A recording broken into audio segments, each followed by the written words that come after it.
자, 취임식장 국회 로텐도홀 현장을 보고 있는데요. 자, 이제 국회의원들 허은하 전 대표인가요? 아닌가요? 자, 안 보여서 옆모습이. 허은하 대표로 전 보입니다. 맞나요? 허은하 전 대표로 보입니다. 맞군요. 네. 예. 그리고 이제 의원들 서로 인사하고 허성무 그렇죠? 의원, 허성무 의원도 김우영 있고. 의원님이신 것 같네요. 네. 허종식 의원님도 보이고요. 현준호 최고위원도 도착을 했고 의원들이 자리를 잡고 있습니다. 이혜민 의원도 아까 저쪽 뒤에 앉아 김병기 있었고. 의원님이 굉장히 좋아하시네요. 그렇네요. 노종면 의원, 자 여러 이제 의원들이 함께 하고 있고 한정혜 의원도 보이고, 자 셀카 찍는 김원희 의원님 셀카 찍으시고 의원도 계세요. 있고, 자 여러 의원들 자리를 잡고 있습니다. 21대 대통령 취임 선서라고 백드랍이 마련돼 있고, 자 이제 청와대에 들어가면 이제 용산 대통령실 가서 업무를 시작하지만 청와대라고 칭하면 대통령실에 들어가게 되면 아까도 경무에 시달린다고 하셨지만 인사 문제.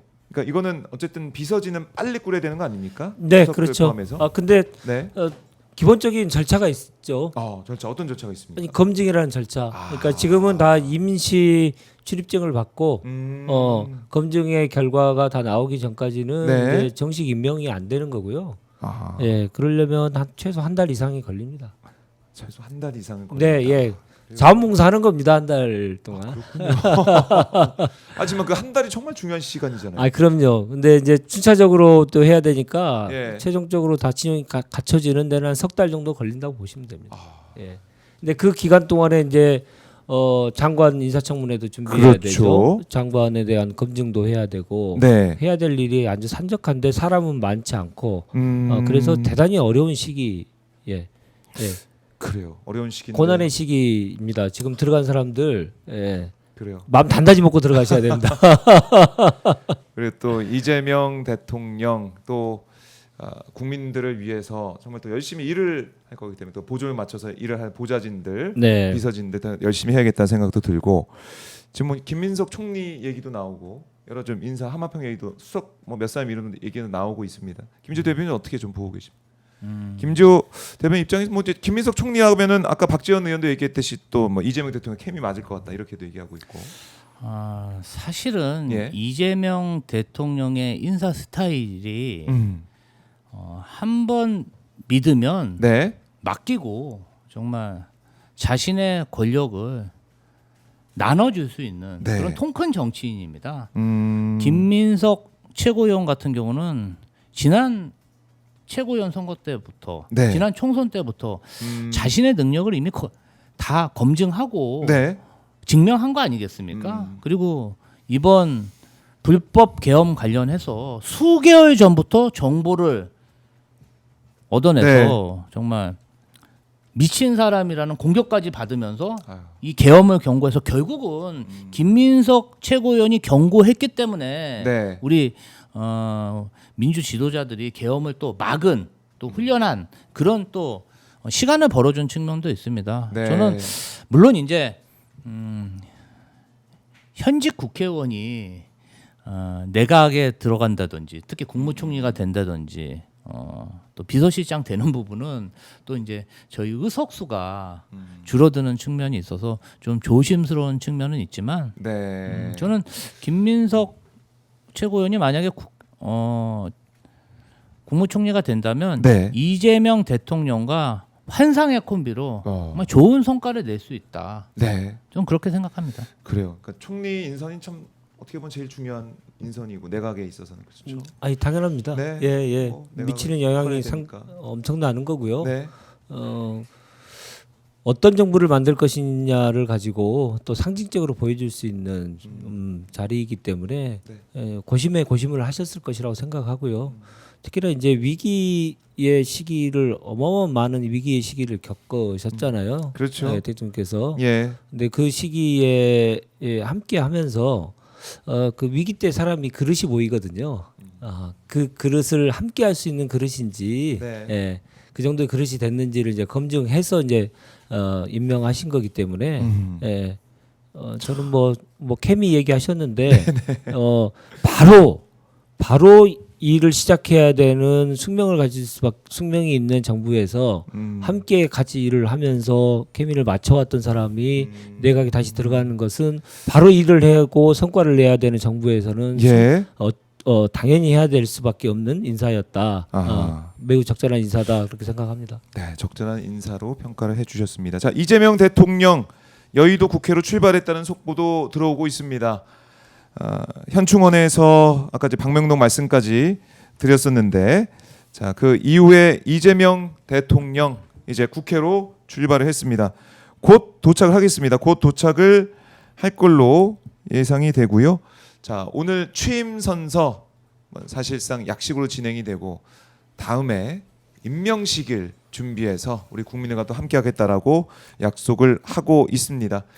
자, 오늘 뭐 취임 선서니까 취임 선서 정도, 그러니까 간략하게 진행이 되고 또 이후에 각 정당 대표, 의원실 국회의장 포함해서 만난다, 네. 통합 행보한다 이렇게,도 네, 나오고 예, 있더라고요. 뭐 그 얘기가 들리더라고요. 네, 당연히 이제 그 첫 일정을 어떻게 할 것이냐 고심이 엄청나게 있으셨을 거예요. 당연히. 그러니까 네, 그 취임 선서가 끝나고 나서 어떤 첫- 일정을 할 것이냐. 일정. 근데 어제 그러니까 오늘 새벽이죠. 오늘 네. 새벽에 말씀하셨던 내용을 바로 오늘 실천하고 계신다. 통합이라고 통합. 한 것을 절대 잊지 않겠다라고 하는 것을 오늘 첫 일정으로 하신다는 그 상징적인 의미가 있다 생각됩니다. 네, 상징적인 의미를 가지고 있는 오늘 취임식, 취임 선서, 그 이후에 통합 행보까지 보여지는데, 사실 이제 제가 어제 현장에서 여의도 그 무대 앞에서 이재명 대통령, 당신은 이제 꽤 당선될 가능성이 꽤 뭐 높다 뭐 이런 식으로 표현하셨어요, 이재명 대통령이. 뭐 그러면서 또 환호를 받기도 했었는데, 제일 처음 말한 것은 내란 종식이었습니다. 사실은 네. 첫 번째 내란 종식을 언급했어요. 그러니까 아마 국민들께서 내란 심판을 하라라는 명령을 하는 그런 투표이기도 했고요. 어떻게 보셨습니까? 이것은 네. 뭐 국가 간에 관한 문제잖아요. 대한민국 5천만 국민 중에 네. 국가 반역을 용인할 그런 국민이 있겠습니까? 그리고 저는 아직도 윤석열 전 대통령이 12.3 내란을 일으킨 것에 대해서 네. 너무 황당합니다. 어떻게 저런 일을 저지를 수가 있나? 아니 정말 본인은 별별 짓 다 하려고 했는데 최종적으로 그 국회에 침탈한 군인들이 네. 명령을 안 들은 거 아니겠습니까? 진짜 우리 병사들이 그 불법적인 그 계엄 명령에 따랐다면 정말 네. 대형 참사가 일어날 수도 있었습니다. 아하. 자, 두 번 다시 이런 얼토당토 안 한 비상식적인 일이 일어나지 않기 위해서 뭘 해야겠습니까? 그것을 저지른 비상식적인 사람들에 대해서 확실히 책임을 물리고 네. 단죄해야 됩니다. 그렇지 않으면요, 우리 민주공화국이 또 흔들릴 수가 있어요. 이것은 저는 국가 반역에 대한 사항, 국가 간에 대한 문제라 타협의 여지가 없다고 생각합니다. 그리고 최근에 한덕수 네. 전 권한대, 최상목 전 권한대, 이상민 행안부 장관 이런 사람들이 12.3 내란의 밤에 네. 거짓 진술한 게 CCTV로 지금 다 밝혀졌다 보도되고 있지 않습니까? 한덕수 권한대행 같은 경우는 네. 대선 후보로 정말 출마까지 할 뻔했어요. 이게 정말 말이 되는? 그러니까 손바닥으로 이분들은 하늘을 가리려고 갔다. 이 내란 잔당들 국민들이 용서하면 안 되고요. 이재명 대통령 이 부분은 확실하게 짚고 넘어가야 된다고 생각합니다. 네. 근데 벌써부터 이제 얘기가 나오죠. 그러니까 이후에 내란에 대한 청산에 외과적인 수술을 해야 된다. 환부만 딱 도려내는 외과적인 수술을 해야 된다라고 주장하는 평론가 혹자들이 있고요. 또 그것을 받아서 얘기하는 이제 국민의힘이 있겠죠. 예. 통합한다고 하지 않았냐? 뭐 이런 네, 얘기 하겠죠. 이제 방송에서 욕을 할 수는 없지만 아이고. 그런 얘기 하시는 분들 정말 자기가 한 말에 대해서 몇십 년 동안 책임지셔야 될 겁니다. 어떻게 말씀하셨듯이 국가의 가장 기본의 틀을 무너뜨리는 것을 광범위하게 퍼져 있다라고 하는 것을 전 국민이 6개월 동안 다 봤잖아요. 우리 내란이 일어나고 나서 네. 박근혜 탄핵 때처럼 한 3개월 정도면 끝날 거라고 생각을 했어요.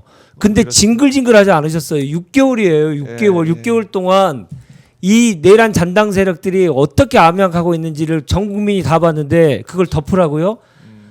그래서 제일 중요한 부분만 한 부분만 딱 도려내는 외과 수술을 하라고 벌써부터 얘기하는 사람들 그런 사람들의 절대 현혹되시면 안 되는 거고 네. 정치 보복이라 그러는 얘기를 계속 할 텐데 그런 멍멍이 소리에 절대 현혹되시면 안 된다. 다시 한번 말씀드리고 싶습니다. 예.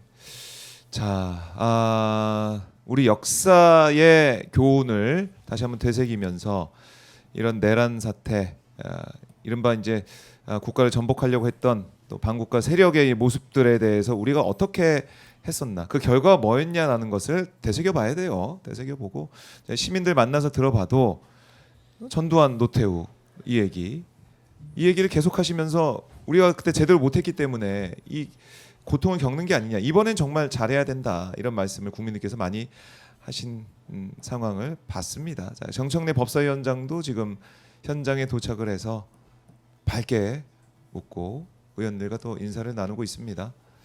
정청래 법사위원장, 사실은 법사위 또 뭐 거기에 플러스해서 과방위 이 두 상임을 보고 우리 국민들이 또 견뎌냈다라고 해도 또 과언이 아닐 것 같기도 해요. 네, 네. 아니, 고생 많이 하셨. 모습이 딱 티가 나는데요. 얼굴도 완전히 까매지셨고 예, 고생 많으셨네요, 정말. 호남 사이, 네, 호남 사이라고 이 전남에서 광주에서 외치면서 지지를 호소했던 이 정청래 법사위원장 모습도 볼 수가 있습니다. 박명춘님이 주식도 뛸 듯이 기뻐하는 것 같아요.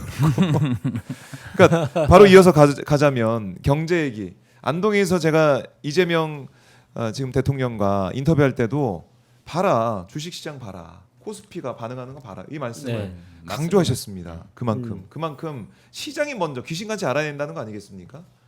지금 코스피 한번 볼까요? 코스피가 보니까 2% 넘게 지금 폭등하고 있네요. 폭등하고 있네요. 2.26%, 기쁩니다.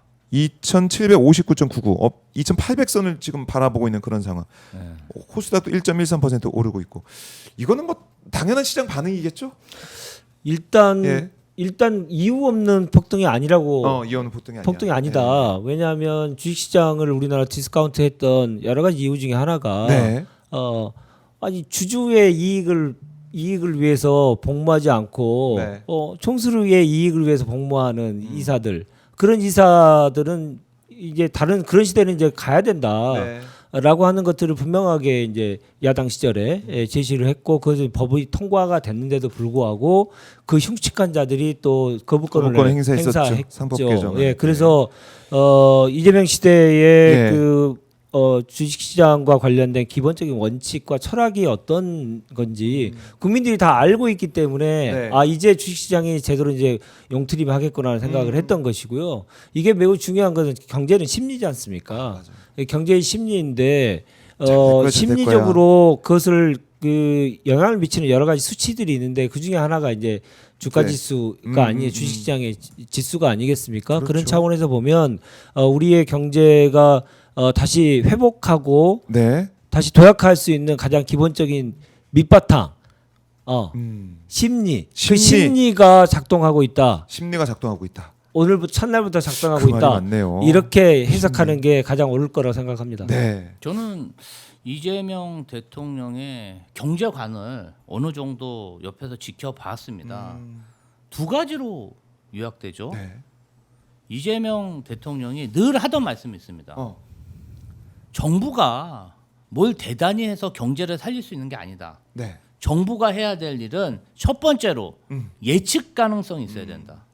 막 불확실하고 막 도떼기 시장처럼 막 이 얘기했다 저 얘기했다 막 쓸려다니는 게 아니라 어떤 시장 참여자도 이 정부는 이러이러한 일을 할 거구나 예측 가능성이 있으면 되고, 두 번째로는 공정한 시장 질서만 유지하면 된다. 이 두 가지 요건만 완성해도 시장은, 기업은 저절로 투자하고 저절로 달될 뿐이 없다. 그런 말씀을 늘 입버릇처럼 하셨거든요. 실제로 성남시 경기도에도 그렇게 행정을 운영했습니다. 저는 대통령이 돼서도 이 두 가지 원칙을 계속 견지하실 거라고 믿고요. 이 두 가지 원칙만 지켜도 대한민국 주식시장, 대한민국 기업하기 좋은 나라 반드시 될 겁니다. 그래요. 기대감이 큽니다. 지금 2,800선 보고 있는데 뭐 3,000, 뭐 5,000 여기까지 나오고 있으니까 이건 좀 기대를 많은 분들이 하고 계시는 것 같아요. 봐야 될 것 같고.